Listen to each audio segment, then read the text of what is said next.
Today, we will be interviewing Daryl Andrews, who co-designed the hit game Sagrada in 2017, as well as Speakeasy Blues, among others.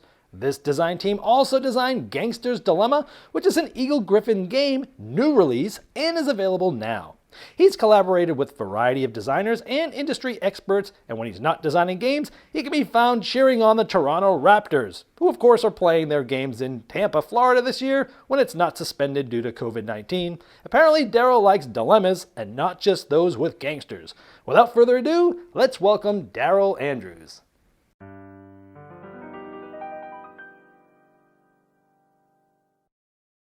Yeah, I got into the board game hobby when I was a kid. Grew up playing lots of, Monopoly, Risk, etc.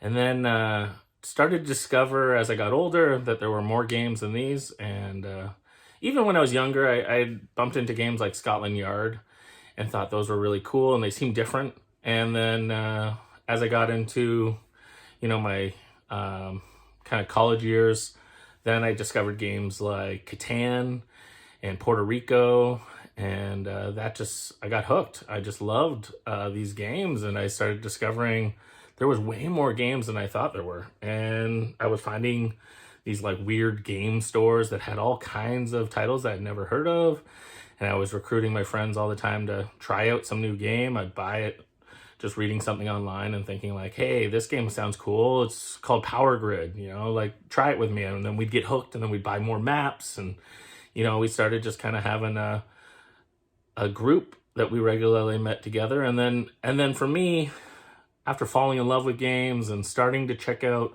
local kind of board game events and conventions, I ran into a thing called the Great Canadian Board Game Blitz. And it was these little tournaments that happened across Canada, and I got really involved with those and met some amazing people. And in that process, started to discover that some of the games, they really highlighted the designers, and they highlighted especially, they would always do a round that highlighted Canadian game designers, and that made me really deep dive into board games.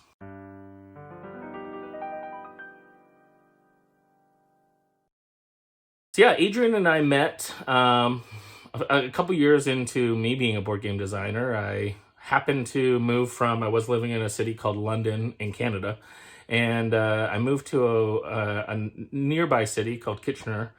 And while in the region, I ended up meeting Adrian, who was a new designer. He had a couple games that he was working on, developing, designing, but never had published anything. And I had just recently finally published my first game. And over the last few years before that, had really networked with a lot of designers and publishers and was really learning a lot. I was mentored by a few game designers, and I thought this was an opportunity to pay that forward a bit and connect with who I thought was a really nice guy, and he had some cool ideas. And so Adrian and I started designing together, but really it started with me just playtesting some of his stuff. And even like his very first signed game was a card game that ended up getting signed by a publisher in Germany. But because I loved it so much, I even kind of like represented his game and pitched it around. And then finally we realized we really worked well together. So we decided, let's just make games together.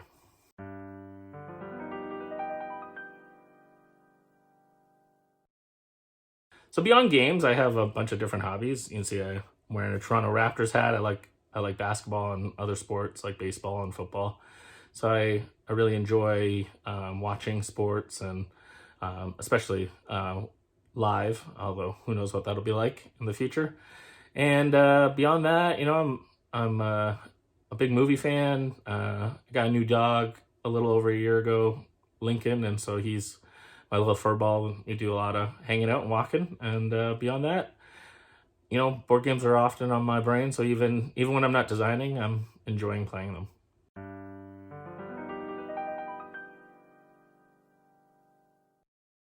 Yeah, the Gangster's Dilemma game, you can see it right here, was really inspired by Adrian and I wrestling with designing games out of different theories. So Adrian especially comes from a chemistry background, and especially early on when we first started designing, he would sometimes take little lessons or theories that he was learning from his courses, and we try to wrestle with how can you make a game out of that.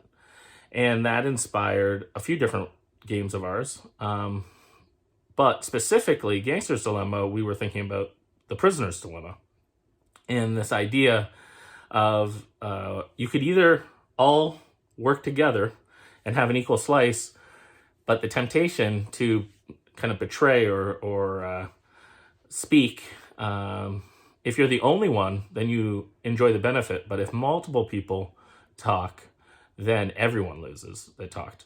So we thought, well, obviously that sounds really cutthroat, really fun. So we got to be Gangsters. That seemed really on point. And then we wanted to put a wrinkle in it. So we also added the element of what if the Gangster's Dilemma, compared to the Prisoner's Dilemma, featured a bribing element? What would it mean if you could not just either speak or not speak, but what if you could bribe and like you were never there?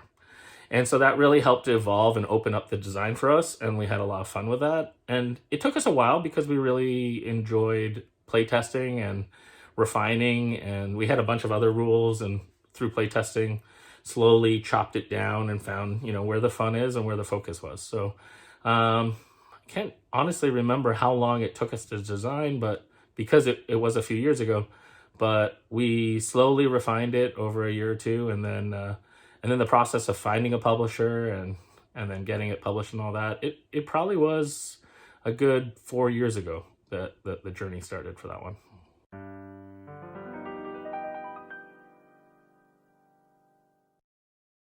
My advice, if you'd like to design a game, is try it, do it. One of the beauties of board games is it's really accessible. It is very possible for a person to just cut up some pieces of paper, borrow some components from another game. We even have technology like 3D printers and stuff.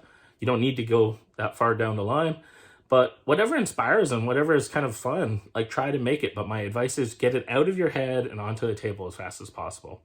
I think it's really important to physically move things around. That's one of the unique things about board games and card games is it's a physical experience. And so get it out of your head, try to make tangible pieces and process and moving things around. You might want to do that by yourself first or with a co-designer. And then slowly, as you're finding the fun and as you're refining the rules, then kind of widen your circle and go from the core of just you as designers and start, widening the crowd of that. So that might be like find a few people willing to play test, might be family members early on, but you really need to expand past that and find some people that are willing to be brutally honest and then play test. And as you play test, be patient, listen, take notes, and then internalize that and reiterate. Find solutions, not necessarily what people tell you, but identify problems and then find ways to make the story, the experience that you want to tell.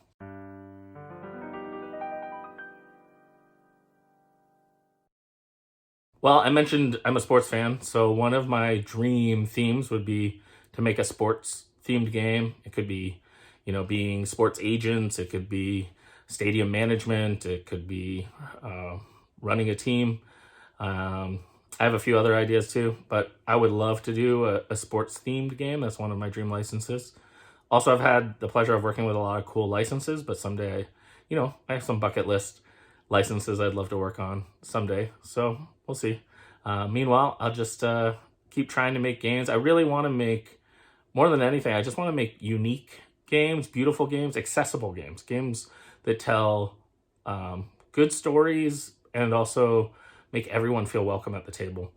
I want to make games that it doesn't matter who you are, where you are in the world, but you would be willing to play and share the table and have a good time.